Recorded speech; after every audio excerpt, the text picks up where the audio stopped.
اعوذ باللہ من الشیطان الرجیم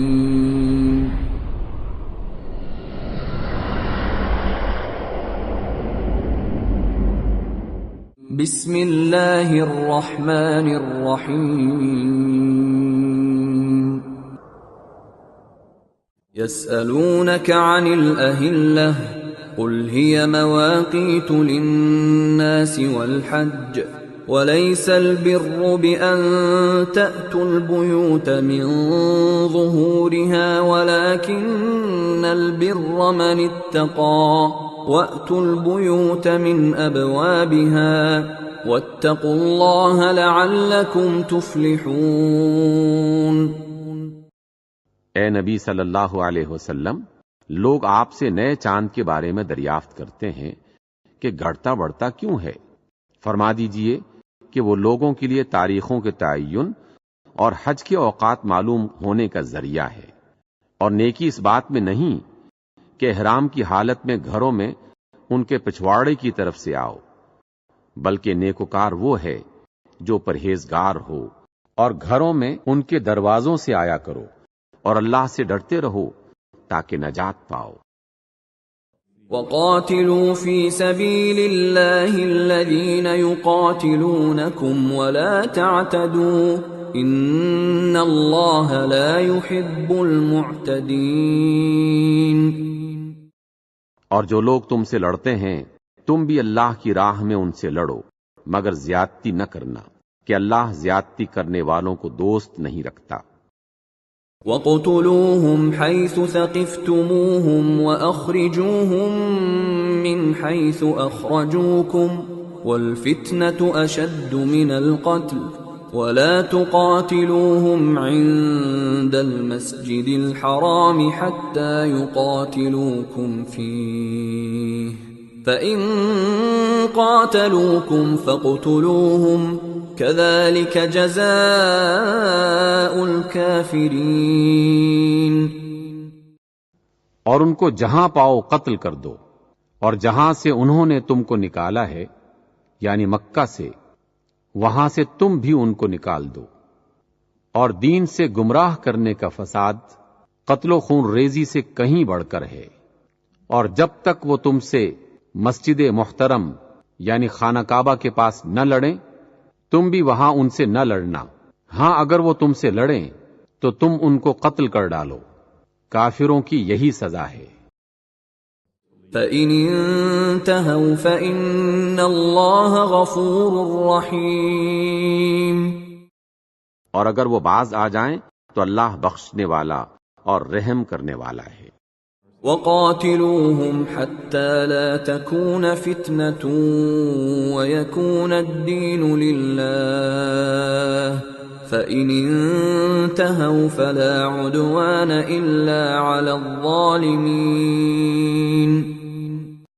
اور ان سے اس وقت تک لڑتے رہنا کہ فساد نابود ہو جائے اور ملک میں اللہ ہی کا دین ہو جائے، اور اگر وہ فساد سے باز آ جائیں تو ظالموں کے سوا کسی پر زیادتی نہیں کرنی چاہیے۔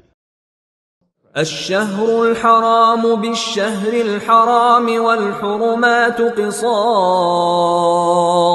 فمن اعتدى عليكم فاعتدوا عليه بمثل ما اعتدى عليكم واتقوا الله واعلموا ان الله مع المتقين۔ حرمت والا مہینہ حرمت والے مہینے کے بدلے ہے، اور حرمتوں میں برابر کا بدلہ ہے۔ پس اگر کوئی تم پر زیادتی کرے تو جیسی زیادتی وہ تم پر کرے ویسی ہی تم اس پر کرو، اور اللہ سے ڈرتے رہو اور جان رکھو کہ اللہ ڈرنے والوں کے ساتھ ہے۔ وَأَنفِقُوا فِي سَبِيلِ اللَّهِ وَلَا تُلْقُوا بِأَيْدِيكُمْ إِلَى التَّهْلُكَةِ وَأَحْسِنُوا إِنَّ اللَّهَ يُحِبُّ الْمُحْسِنِينَ۔ اور اللہ کی راہ میں مال خرچ کرو اور اپنے آپ کو ہلاکت میں نہ ڈالو، اور نیکی کرو، بے شک اللہ نیکی کرنے والوں کو دوست رکھتا ہے۔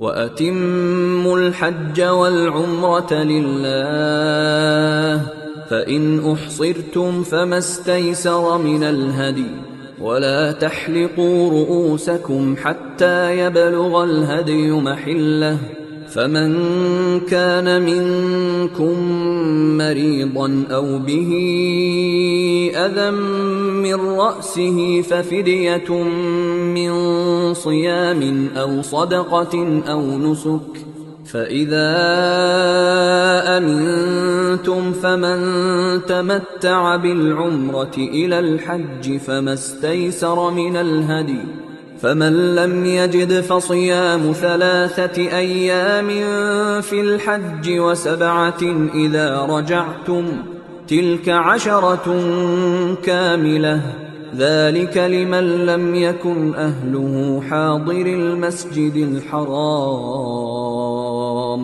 واتقوا الله واعلموا أن الله شديد العقاب. اور اللہ کی خوشنودی کے لیے حج اور عمرے کو پورا کرو، اور اگر رستے میں روک لیے جاؤ تو جیسی قربانی میسر ہو کر دو، اور جب تک قربانی اپنے مقام پر نہ پہنچ جائے سر نہ منڈواؤ. اور اگر کوئی تم میں بیمار ہو یا اس کے سر میں کسی طرح کی تکلیف ہو تو اگر وہ سر منڈوا لے تو اس کے بدلے روزے رکھے یا صدقہ دے یا قربانی کرے. پھر جب تکلیف دور ہو کر تم مطمئن ہو جاؤ تو جو تم میں حج کے وقت تک عمرے سے فائدہ اٹھانا چاہے وہ جیسی قربانی میسر ہو کرے، اور جس کو قربانی نہ ملے وہ 3 روزے ایام حج میں رکھے اور 7 جب واپس ہو. یہ پورے 10 روزے ہوئے. یہ حکم اس شخص کے لیے ہے جس کے اہل و عیال مکہ میں نہ رہتے ہوں. اور اللہ سے ڈرتے رہو اور جان رکھو کہ اللہ سخت عذاب دینے والا ہے.